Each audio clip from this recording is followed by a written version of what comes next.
ભરૂચમાં ચૂંટણીના પરિણામો તો આવી ગયા, પણ શું આપણે જનતાના સાચા જનાદેશને સમજ્યા છીએ? આ વિશ્લેષણમાં આપણે માત્ર આંકડાઓ નહીં, પણ એની પાછળની હકીકતને સમજવાની કોશિશ કરીશું. આપણે જોઈશું કે કેવી રીતે ઔદ્યોગિક વિકાસના મોટા દાવાઓ અને જમીન પરની વાસ્તવિકતા વચ્ચેનો જે સંઘર્ષ છે એ ભરૂચના ભવિષ્યને ઘડી રહ્યો છે. આખી વાતને સમજવા માટે આપણે 6 ભાગમાં આગળ વધીશું. પહેલા આપણે જમીની હકીકતને સમજીશું. પછી ચૂંટણીના પરિણામોમાંથી મળતા મુખ્ય સંકેતોને ઉકેલીશું. ત્યાર પછી પરિણામ પાછળના કારણો, વર્ષો જૂની પેટર્ન અને ભવિષ્ય માટેનો રસ્તો શું હોઈ શકે એની પણ વાત કરીશું. અને અંતે આ બધાને જોડીને એક સ્પષ્ટ ચિત્ર સામે મૂકીશું. તો ચાલો શરૂઆત કરીએ પહેલા અને સૌથી મહત્વના ભાગથી, જમીની હકીકત. અહીં આપણે સરકારી વાતોથી થોડા દૂર જઈને ભરૂચના લોકોના જીવન સાથે જોડાયેલા 3 મુખ્ય પાયા એટલે કે જમીન, નોકરી અને પાણીની સાચી સ્થિતિ શું છે એ સમજવાનો પ્રયત્ન કરીશું. ભરૂચની ઓળખ એક મોટા ઔદ્યોગિક કેન્દ્ર તરીકેની છે, એમાં કોઈ શંકા નથી. પણ વિકાસની આ જે ચમકદાર વાર્તા છે ને, એની નીચે સંઘર્ષ અને તકલીફોની એક બીજી જ વાસ્તવિકતા છુપાયેલી છે. એવું લાગે છે જાણે 2 અલગ દુનિયા એક જ જગ્યાએ સાથે ચાલી રહી છે. આ માત્ર એક આંકડો નથી. જરા કલ્પના કરો, 1800 આટલા બધા યુવાનો જેમની આંખોમાં આશાઓ છે, સપનાઓ છે, એ બધા ફેક્ટરીની માત્ર 10 નોકરીઓ માટે લાઇનમાં ઊભા છે. આ એક જ દ્રશ્ય ભરૂચમાં બેરોજગારીનું સંકટ કેટલું ગંભીર છે એ સમજાવવા માટે પૂરતું છે. અને આ સંઘર્ષ માત્ર નોકરીઓનો નથી. 5 તાલુકાના લગભગ 18,000 ખેડૂતો એવો આરોપ લગાવી રહ્યા છે કે ઔદ્યોગિક પ્રવૃત્તિને કારણે તેમનો કપાસનો પાક, એમની આજીવિકા બધું બરબાદ થઈ ગયું છે.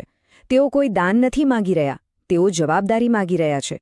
અને પછી વાત આવે છે પાણીની. આ એક તૂટેલા વચનની કહાની છે.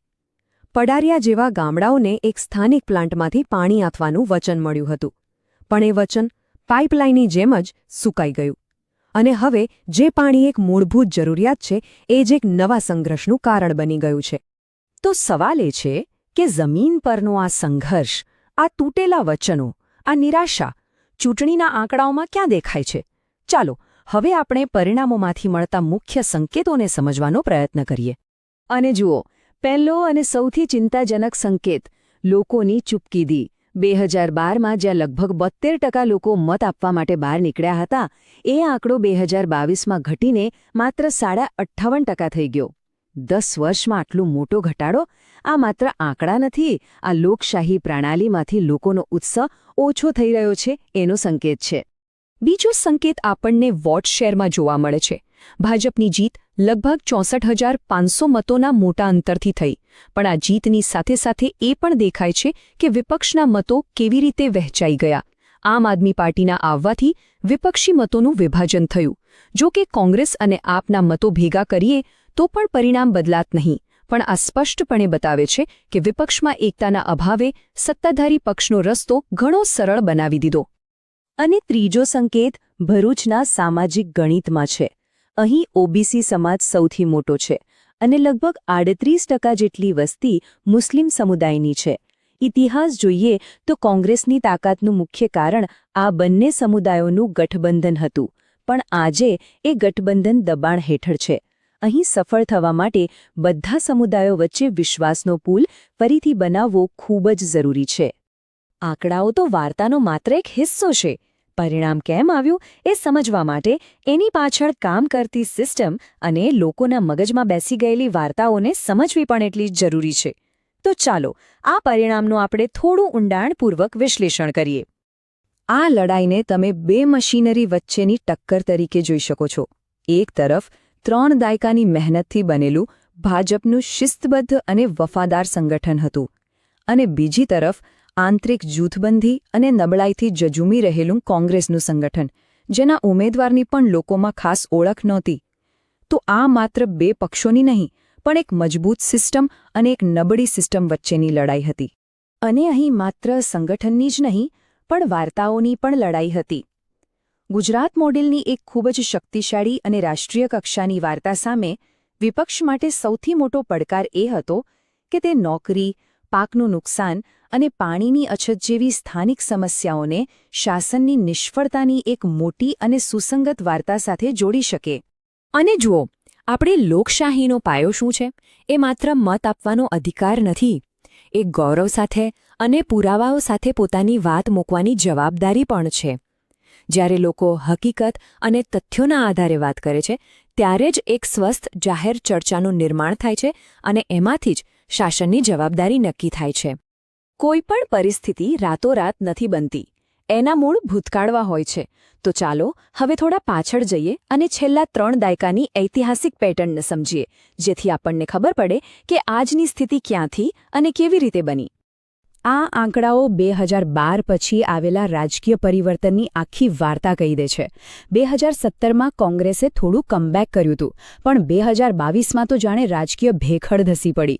તેમનો વોટ શેર સીધો જ 25.7% પર આવી ગયો. આ માત્ર ઘટાડો નથી, આ તો રાજકીય પાયાનું ધોવાણ છે. પણ મારા મતે અસલી અને સૌથી ચિંતાજનક વાર્તા વોટ શેરમાં નથી. અસલી વાર્તા એ 14%ના ઘટાડામાં છે.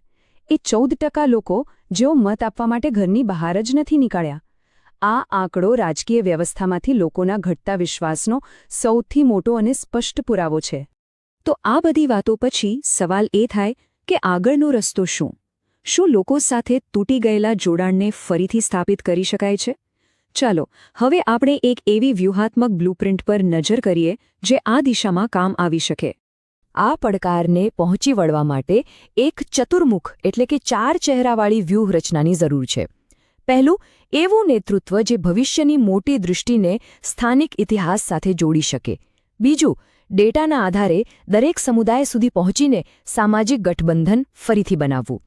ત્રીજું, લોકોના સાચા મુદ્દાઓ નોકરી, પાણી, પાક પર કેન્દ્રિત અભિયાન ચલાવવું. અને ચોથું, ડિજિટલ પ્રચાર અને જમીન પરના સીધા સંપર્ક વચ્ચે તાલમેલ બનાવવો. આ 4 પાસા એકસાથે કામ કરે ત્યારે જ વિશ્વાસ પાછો જીતી શકાય. અને આ વ્યૂહરચનાને અમલમાં મૂકવા માટે એક 90 દિવસની નક્કર યોજના પણ જરૂરી છે. પહેલા 30 દિવસ લોકોની વાત સાંભળો અને સંગઠનને મજબૂત કરો. ત્યાર પછીના 30 દિવસ એ અવાજને બુલંદ કરો અને પ્રચારમાં તેજી લાવો. અને છેલ્લા 30 દિવસ એ સુનિશ્ચિત કરો કે લોકોનો જે ઉત્સાહ છે એ મતદાનના દિવસ સુધી ટકી રહે. અને આ બધી પ્રક્રિયામાં એક વાત હંમેશા યાદ રાખવી જોઈએ. મતદાર માત્ર એક નંબર નથી, એક નાગરિક છે. તેમની અંગત માહિતીની ગોપનીયતા અને તેમની સંમતિનો આદર કરવો એ કોઈપણ નેતા અને જનતા વચ્ચેના ગૌરવપૂર્ણ અને પ્રામાણિક સંબંધનો પાયો છે. સાચો વિશ્વાસ એનાથી જ બને છે. તો હવે આપણે આ વિશ્લેષણના અંતિમ તબક્કામાં છીએ. આ બધી જ ચર્ચા પછી ભરૂચનું અંતિમ ચિત્ર શું ઉપસીને આવે છે? ક્યારેક સૌથી મોટો સંદેશ શોરબકોરમાં નહીં, પણ ચૂપકીદીમાં છુપાયેલો હોય છે. તો ભરૂચનો રાજકીય કિલ્લો બહારથી ભલે ગમે તેટલો મજબૂત દેખાતો હોય, પણ શું એના પાયામાં તિરાડો પડી રહી છે? જીતના મોટા આંકડાઓ કદાચ બધું બરાબર હોવાનો આભાસ આપી શકે, પણ મતદારોની જે વધતી જતી ચૂપકીદી છે ને, એ એક શાંત ચેતવણી છે. એ બતાવે છે કે જમીનની નીચે બધું બરાબર નથી અને આ ચૂપકીદીને સાંભળવાનો સમય હવે આવી ગયો છે. જો તમે જનકેન્દ્રિત નેતા બનવા અને તમારા મત વિસ્તારનો ઉદ્ધાર કરવા માંગો છો, તો blueprintstrategies.ai નો mgr@blueprintstrategies.ai પર સંપર્ક કરો અથવા 08042041602 પર કોલ કરો. રાજકારણથી પરેનો હેતુ